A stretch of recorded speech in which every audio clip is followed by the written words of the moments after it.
Hello there.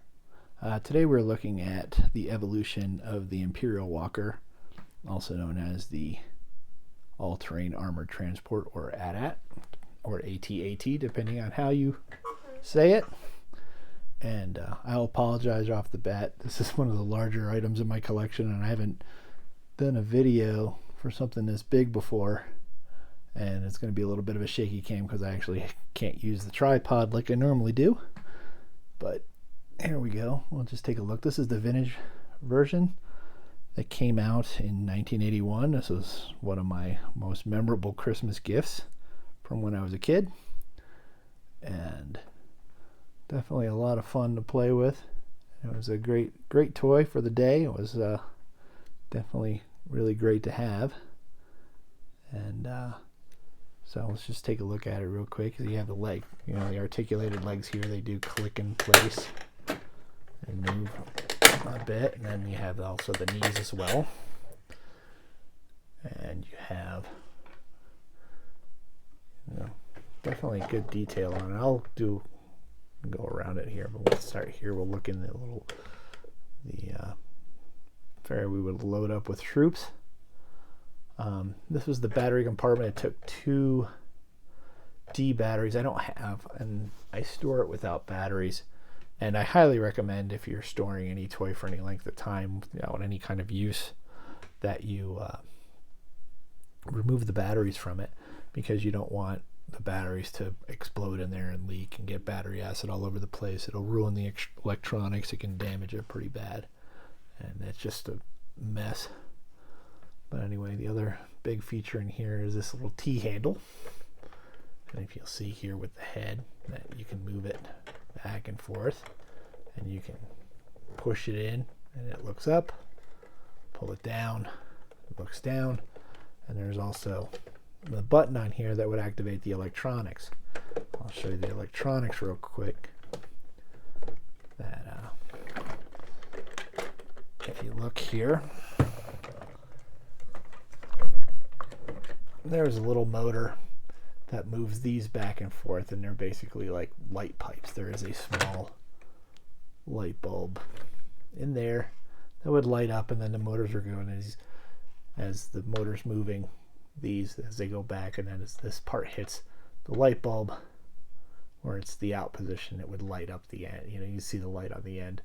It's pretty neat, especially for its day. A lot of great play value. So while we're looking at the head here, I'll open this up and you can look. There's room for 2 figures, drivers, or a driver and commander, which is what I normally did, because my vintage toys only had 1 AT-AT driver and 1 AT-AT commander, which was great because it left more room in the back for troops. Another neat little feature here is neat. As you see, there's like a little ladder. I mean, I obviously can't use it, but it's just molded on there. What we used to also do to load it up is we'd have the legs out, so it was low to the ground. This is leaning against the ground, and that was the steps for the troops to get in. So it's a neat feature for its day. Again, it's neat that they put those little details in it. And here's it is from the front. And the opposite side.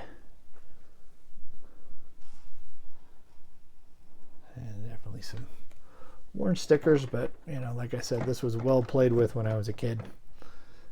And then the aft end here, and then also on the top there's some neat molded pieces. And that's pretty much it for this one. And it was kind of neat. It was interesting, kind of an expensive toy for its day compared to some of the others. It was about $50 retail. But now we'll move on. Now there was a Power of the Force 2 version, I should say, that used this basic mold. And the only real difference was, well, the chin guns. Let me see here. I gotta pop this back on. Well, the chin guns, instead of being motorized, they were spring loaded, and they have a little handle, and you'd pull on it, and it would the gun would go out, and you'd hear the sound of the guns shooting, and it would light up red. And then back here, instead of this battery compartment, there was a piece that sat in here and came up, and it had some light up screens. Like it had the, and it took like, I think 4 AA's. I don't remember off the top of my head, but it would, you know, you had buttons on the bottom, you'd press them, it would say different lines from the movie. It had the picture of Darth Vader talking, you know, they're talking, General Veers is talking to Vader, and that would light up. They had a picture of the shield generator that would light up with an explosion sound and different sounds like that. It was really interesting. It was a neat little update for the time, but really, you know, it obviously had the same T handle but didn't have the button here because it didn't have the motorized electronics in the front. And again, it was a neat update for its time. You know, this is like, I think it came out in the late 90s, and it was a neat, interesting toy. But the real update came in 2010, and we will look at that one next. Okay, now here is the version, I think this is Saga Legends or Legacy Collection. It came out in 2010.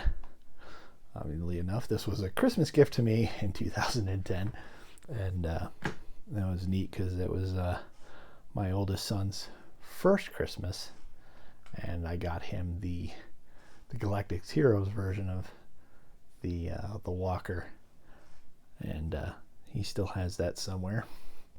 But again, this is obviously much bigger. And we can do a quick size comparison here. Let's lift this up, and you can see I'm just kind of holding it out because there's no room on the desk for this, but it stands much taller. And again, much more room for play features. You're going to see this is loaded with figures because it is one of my display pieces in my room tour. You can check out that video if you'd like. And so you have, there's a neat action feature here. That's Luke. We'll start here in the troop area again. And this opens up like that. And again, it's loaded with features, and the beautiful thing about this is the other side opens as well. Let's see if I can open it real quick. Let me get a little more light in there so you can see. It doesn't really help, but anyway, I'll show it. But again, it's got the 2 level here. I love the ladder, and I love these snow troopers that came out. They're so articulated that you can do stuff like this with them. And again, you also have, well, I have to move this guy to do it, but these here that come out, and you can put a trooper on this like this, and then you can drop them into battle. There is a button up here somewhere. It's hard to reach. Like I said, I have this loaded pretty good, but then you can drop them and then crank them back up with this. That moves that, and it just stows in there like that.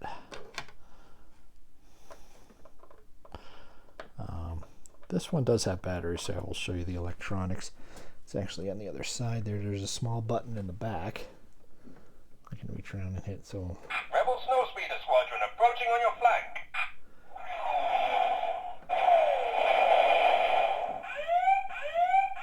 the red lights in there. And they stay on for a bit. Red lights. I love that. The red lights, and it kicks on back there. Lights up in there pretty good. And then you have the walking sounds. You have another panel here to open. And this is hard to do one-handed, but you look in the back. I bring it around here. Let's see if but this pops. This whole back section here opens. I'm trying to be careful and do this one-handed like that, but then there's another little action button here, and out pops a speeder bike, and I went out and got speeder bike drivers for this. But that was a neat extra feature.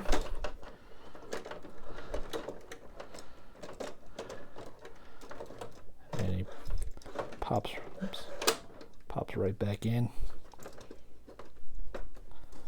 and closes up.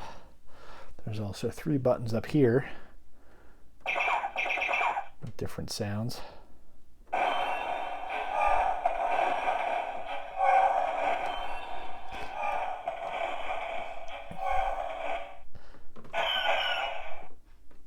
So interesting there. Now here's the hand. Now, unlike the other, it had the handle inside that for to control the head. They have this here because this piece actually connects this whole piece. You have to assemble it, and so we'll look here and we'll open the cockpit up as well. So here you have room for 2 drivers and the commander in the back here, and there is another button up here to press. The rebels are alerted to our presence.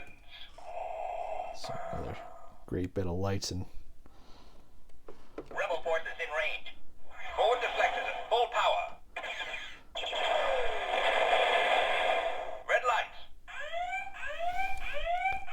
again, every time you hear red lights, that red light starts blinking or goes solid. That's great.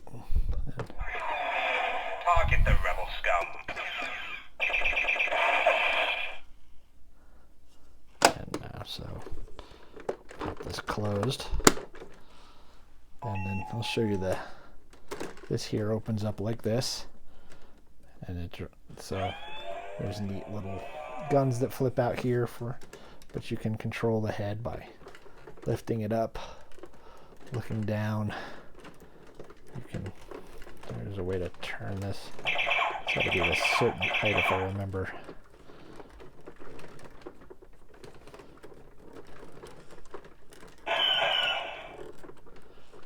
I don't remember if this turns or not. But you get the idea of where it goes.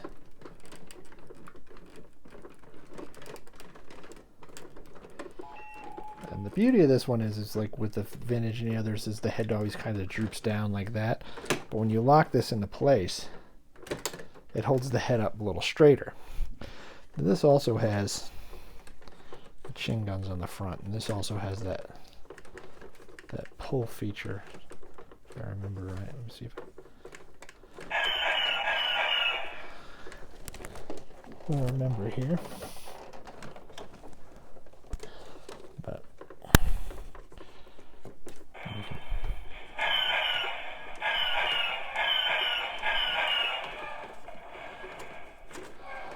and then also there's firing missiles here on these guns as well.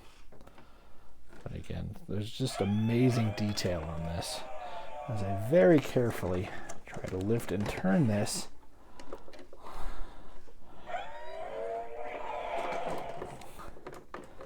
I'll show you the other side. It's not light either. But again, you have guys on this side as well. That's Snowspeeder Scout Trooper there, came with in a 2-pack.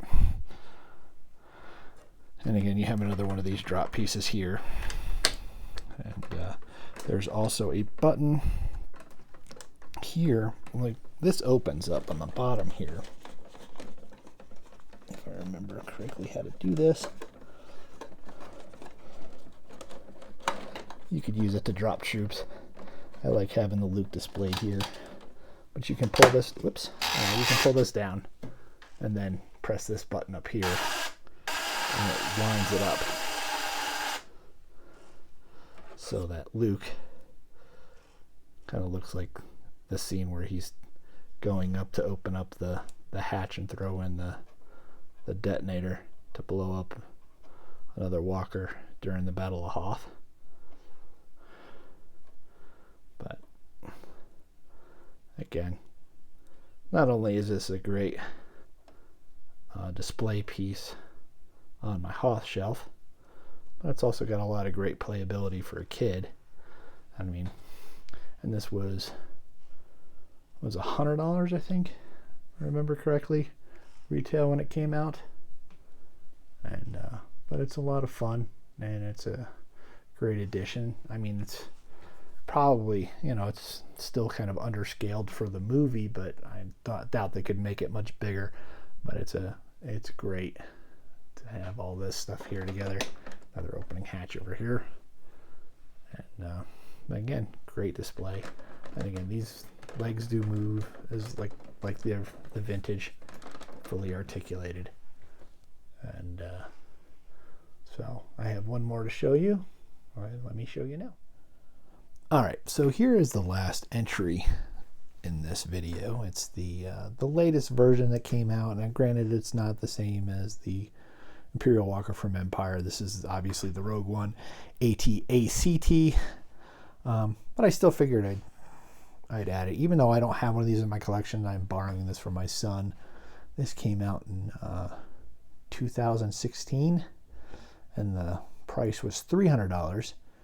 It is basically the same size as the vintage Walker, and again, this is nice. It just didn't fit. It's too underscaled for me to put it in a display, and I don't really have a big Rogue One shelf or anything like that to use. But and it's weird is because it's got a lot of playability stuff for kids, but the price for this, then when it came out, was just ridiculous for a kid's toy. Now a lot of adult collectors ended up with it, and but we'll take a quick look here. So we have the cargo pod here that actually pops out like that, and to make it a little easier, there's these flip up sections, but it's got a neat little entry stuff in there, a lot of cool detail. But even the cargo pod itself, now let me see here, it does open, and it did come with this R2 unit, as well as a Jyn Erso figure. There's also a pilot that's in the cockpit, which I'll show you.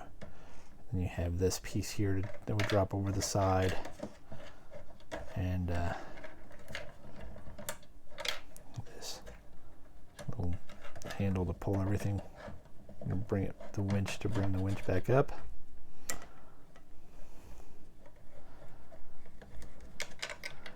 And then the other side also opens.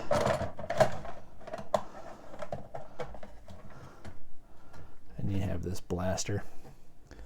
And don't have the projectile, but it had a projectile that you could blast off. And again, fairly neat toy. It had neat features here. And then we'll take a quick look up here in the cockpit. And you do have the driver that sits in here, as well as this has some Nerf darts that shoot. Doesn't even, yeah. There's one in there. I'm not going to fire it because it'll fire across the room and knock something down. But again, the head's obviously more accurate for Rogue One. And, again, the reason a lot of the price on this, and this is one feature that this one has that the others don't, is that you can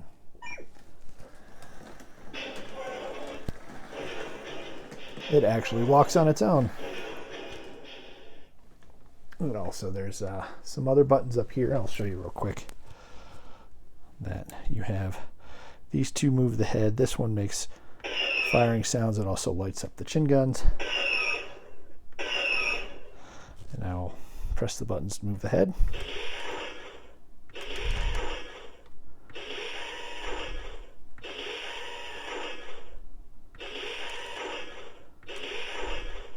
There's also, it moves it this way as well. So, just in the different buttons. There's also an app you can download that will control this. So it does have Bluetooth capability. So I mean, that's a pretty interesting feature for it, and I think that was the big selling point, and probably the reason it has such a high price point. I was lucky to get this on a sale. I think it was Entertainment Earth had a sale on these at one point, so I was able to jump in and get it for a much lower price, and get it for my son, he'll watch Empire Strikes Back just for the Battle of Hoth to see the walkers, and he loved seeing the walkers in Rogue One when we saw it in theaters. Well, so definitely is a big fan of the Imperial Walkers, and again, it was a neat feature. I think it was just a little overpriced, and but probably worth it for some collections. Again, I think it's way underscaled for what it's supposed to be. I mean, especially compared to the one that we got in 2010. So I would love to see that re-release at some point, but I doubt you'd be able to get that for $100, especially if they're throwing it in vintage packaging. But anyway, that's pretty much it for this video. Thanks so much for watching. Please like, subscribe, leave me a comment on which ones do you have, and what do you like about them, what do you dislike about them, and so that's pretty much it for this video. Thanks a lot, and may the Force be with you. Remember, the Force will be with you always. The Force will be with you.